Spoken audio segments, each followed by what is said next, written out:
T'étais où? This is a melody.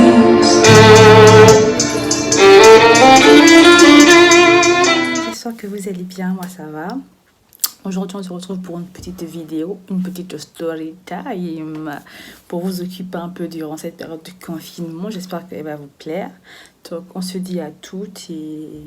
Donc je vais vous raconter la première fois que j'ai fait plus ou moins une crise d'adolescence. J'ai essayé. C'était la première et la dernière d'ailleurs. Donc c'est quoi l'histoire? Et donc c'était, je crois que c'était la kermesse, ou je sais pas, en tout cas on était déguisés. On était déguisés, nous toutes.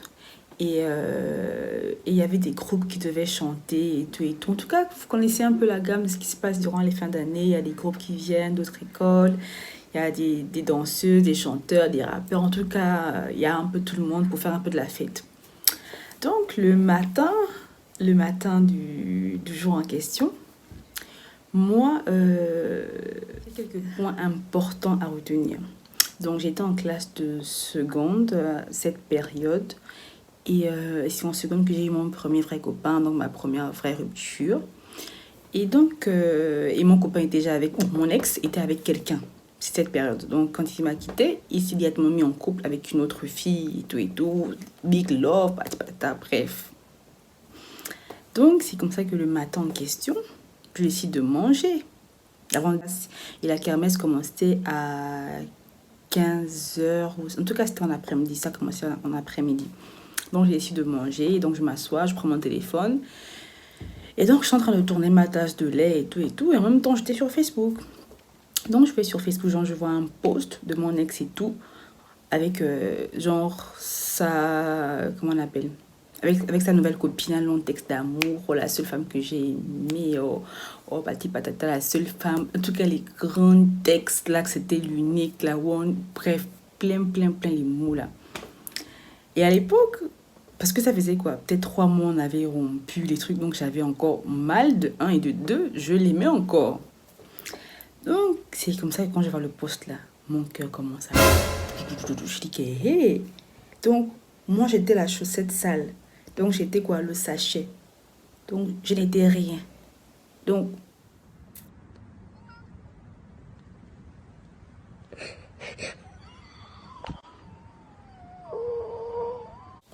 j'ai commencé à pleurer.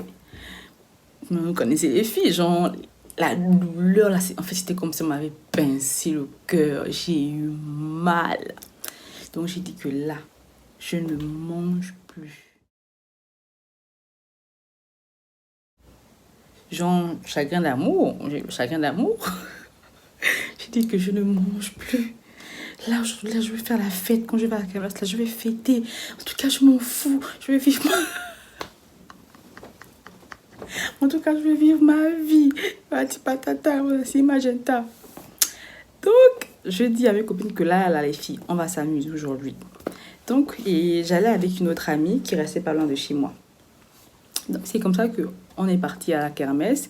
Et entre-temps, c'était à l'époque des BBM. Donc, j'avais un nouvel ami sur BBM avec qui je chattais.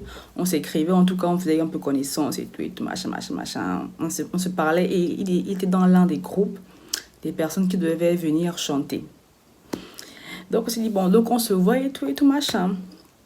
Donc, c'est comme ça que la kermesse se passe et tout, on s'amuse, machin. Et le gars en question, lui et ses potes, ils avaient fait, comment on appelle ça? C'était un truc party, en tout cas c'était une fête après le concert. Et comme il y avait une de mes copines qui sortait aussi avec un de ses amis dans le groupe, donc il nous a invités. Et comme lui et moi on parlait, donc on est parti et tout. Mes copines ont été... bon, je donne vos vrais noms, hein? Ou bien... Bon, je donne vos vrais noms. Il y avait Méline, Kadi, Darlène, Mariam. On est toutes parties, on est allé en voiture et tout, machin. Donc, c'est comme ça que déjà, que vous savez que depuis le matin, j'étais déjà dans un mood où j'ai dit qu'aujourd'hui, là, je finis ma vie parce qu'on ne m'aime pas. Je ne me sens pas... Je ne suis pas aimée. Donc, j'ai dit que là, je vais faire la fête jusqu'à papa et maman. Bye bye. Donc, on a commencé à faire la fête et tout et tout. Et moi, il faut savoir que je ne buvais pas à l'époque. Je n'avais jamais bu auparavant. Donc, quand j'arrive, genre parce qu'ils ont pris, je crois que c'était la maison d'un des gars, mais leurs parents n'étaient pas là. Donc, quand j'arrive comme ça, le garçon avec qui je parlais et tout, le gars me donne un shot de liqueur. Je sais même que c'est quoi. Mais comme j'étais dans un mood où il faut que je finisse ma vie, j'ai bu ça comme ça, que sec. Ça, après, j'ai su ce que j'ai bu. Donc, je bois le truc comme ça. Je sens que là, c'est bon. Dans un mood de on gaspille. Donc, c'est comme ça qu'on a commencé à faire la fête avec mes copines. En tout cas, on a dansé, machin. En tout cas, on s'est amusé. Maintenant, c'était le moment de partir. Moi, je suis dit que je ne rentre pas. Il était déjà minuit. Ah non. Il était... Non, voilà, parce qu'on avait dit aux parents que le truc terminait à 21h. Alors que ça terminait à 17h. Donc, 21h, c'était l'heure plus ou moins du départ de nos trucs. Tu vois, genre le after, en fait. L'after. Donc, les filles décident de partir. Donc, Darlène, Mariam et Kadi décident de partir. Les filles, les jeunes filles raisonnables. Méline et moi, nous sommes restés puisqu'elle avait son copain et moi, j'avais plus ou moins mon potentiel futur copain avec qui je discutais. Donc, elle dit que, oh non, c'est bon, allez, sinon on va rentrer après et tout, machin. Donc, on est restés. On était en train de... Bon, déjà que je ne buvais pas, donc je buvais vraiment genre les petits verres, mais genre je restais peut-être 1 heure avec le même verre parce que le shot que j'ai pris là, je ne me sentais pas déjà en état, donc je buvais déjà un peu machin. Donc on était là avec Méline et tout, on faisait la fête, machin, on était en train de rigoler. Après, en tout cas, on était en train de faire les folles. Et je vois vers minuit comme ça, non, vers 23h30, mon téléphone sonne. Je prends mon téléphone comme ça là, maman. Je vous dis que j'avais mangé une force le matin, la force du chagrin, le courage, le chagrin. Donc j'ai dit que je ne réponds pas à maman. Je laisse sonner. Ah, Seigneur Jésus. Donc le téléphone sonne. Jusqu'à j'ai pris le téléphone, j'ai mis sous, puisque on s'était changé. Comme c'était un déguisement, donc j'ai mis mon déguisement dans le sac. Donc j'ai pris les choses, j'ai caché dans le sac, là, le téléphone dans le sac, là, pas que j'entende, pas que ça me perturbe, il faut que je m'amuse en paix quand même. Donc j'ai continué à faire la fête, mais il est en train de faire la fête, machin. C'est comme ça que la madame que je suis, Kumba Boulingue Anna Leslie, je décide de rentrer. À quelle heure?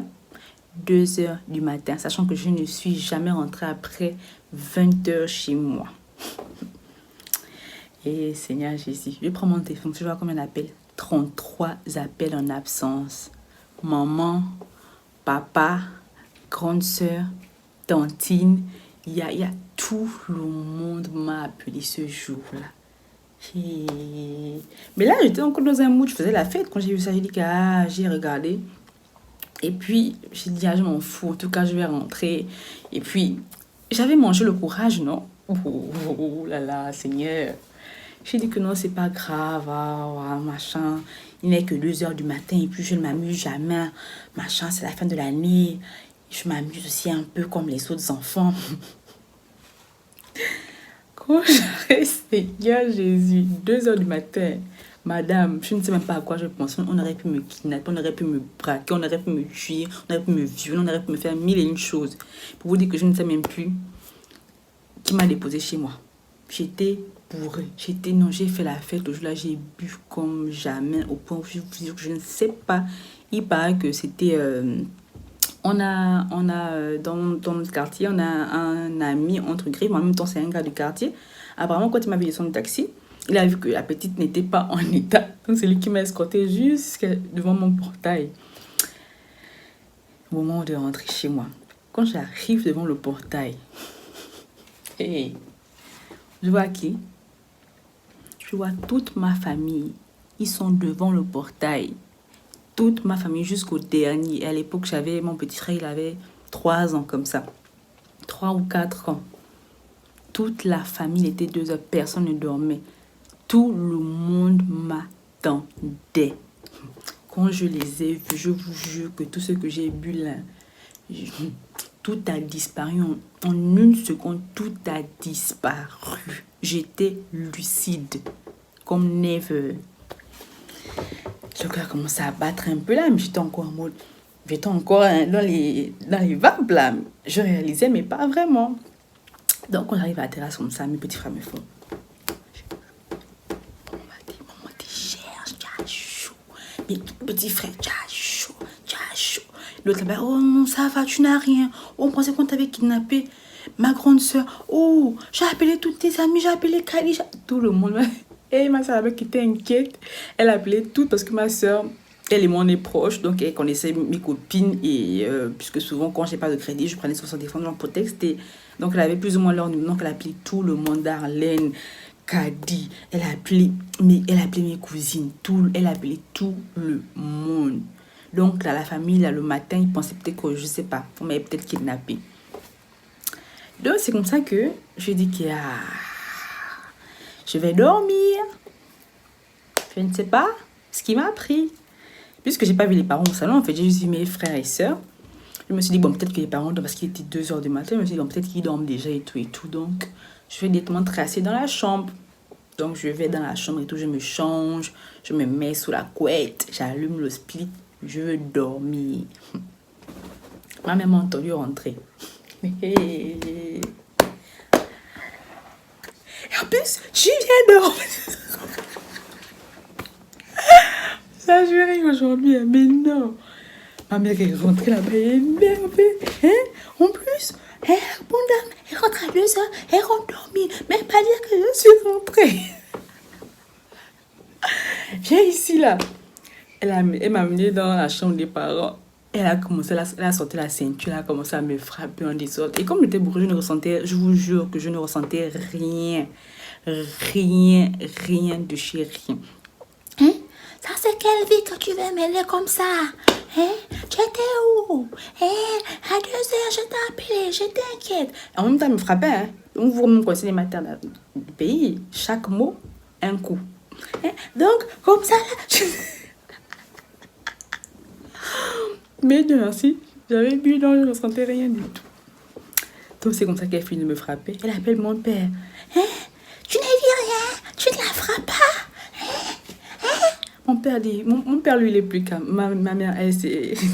En tout cas, mes copines savent comment ma mère, elle est chaude. Mon père lui il est un peu calme. Il dit, laisse ma femme, elle va aller dormir les 2h du matin. Parce que mon père avait vu. Il faut savoir que moi je suis pas une petite fille, une fille qui aime la fête. Je ne sors jamais. Je n'étais jamais en boîte de nuit jusqu'à ce que j'ai eu le bac. Donc, le boss dit, laisse l'enfant et tout, laisse-la, elle va dormir. Ma mère encore s'est fâche comme, comment ça, laisse-la, elle va dormir? Donc, ma mère, ça piquait. Elle m'a laissé dormir et tout, donc je suis allée dormir, machin. Donc, le matin et tout, mon père, maintenant, il me voit, il me dit, oh non, ça va, tu as bien dormi et tout et tout. Je dis, oui. Après, il me dit, oh non, oh, faut plus refaire les choses comme ça, c'est pas bon, ta mère était inquiète. Il sait que moi, je ne sors jamais, tu vois, un peu. Donc, du coup, c'est peut-être pour ça qu'il n'a pas trop fait une crise, tu vois. Bon, je crois qu'ils ont eu plus peur que toute autre chose, en fait, parce qu'ils se sont peut-être dit que, voilà, on m'a peut-être kidnappé, bref. Moi, je vous dis que je n'avais pas mangé, non. Vous vous souvenez du matin en question? Donc, j'ai bu sans manger. Je vous jure que ce jour-là, j'ai détesté l'alcool comme jamais. J'avais l'estomac noué, je n'arrivais plus à rien manger. Parce qu'en fait, j'ai fait une journée sans manger et j'ai bu. Donc, imaginez un peu le calvaire. Ah, Seigneur, j'ai fait 3 jours de gueule de bois. En fait, je sais pas si c'est la gueule de bois parce que c'était plus l'estomac qu'autre chose. J'avais mal à l'estomac. Tout oublié que j'ai vu l'histoire comme les liqueurs. J'ai tout bu. J'étais en mode, je vais finir ma vie aujourd'hui là. Bref, c'est la fin de cette histoire. C'est un peu ça la petite histoire de ma première crise, ma première bêtise, première et dernière d'ailleurs. Parce qu'après, j'ai pu... Du moins, je crois. Ouais, bon, en tout cas, c'était la plus grosse. C'était la plus grosse quand même. Alors que pour d'autres, c'est rien. En tout cas, bref, c'était un peu ça la petite histoire de mon adolescence. Et petit conseil pour les filles, et je sais qu'il y a des jeunes qui vont voir cette vidéo. Pardon, on gongole, ne vous tuez pas à cause d'un garçon, s'il vous plaît. Parce que pendant que moi, je me suis affamée, lui là-bas ou elle, en tout cas, eux, ils sont mangés, ils vivaient leur vie, ils vivaient leur best life, alors que moi, j'ai failli me tuer. Parce que quoi, j'ai eu le chagrin d'amour. Bref. Voilà un peu la petite histoire. Donc, j'espère qu'elle vous a bien diverti. J'espère que vous avez aimé, que vous avez surtout rigolé avec moi parce que ça m'a trop fait rire de me rappeler certains souvenirs. Donc, je vous dis à la prochaine et surtout restez chez vous. Lavez-vous les mains, protégez-vous. Ne parlez pas trop aux gens. Bref, vous connaissez tous. Vous connaissez tous. Ça fait 2 semaines, presque 3. Non, ça fait 3 semaines, presque 1 mois qu'on vit cette situation. Donc, je vous dis à la prochaine. Bisous. Si vous avez aimé cette vidéo, likez, partagez, commentez. N'hésitez pas à vous abonner. Et puis, bisous.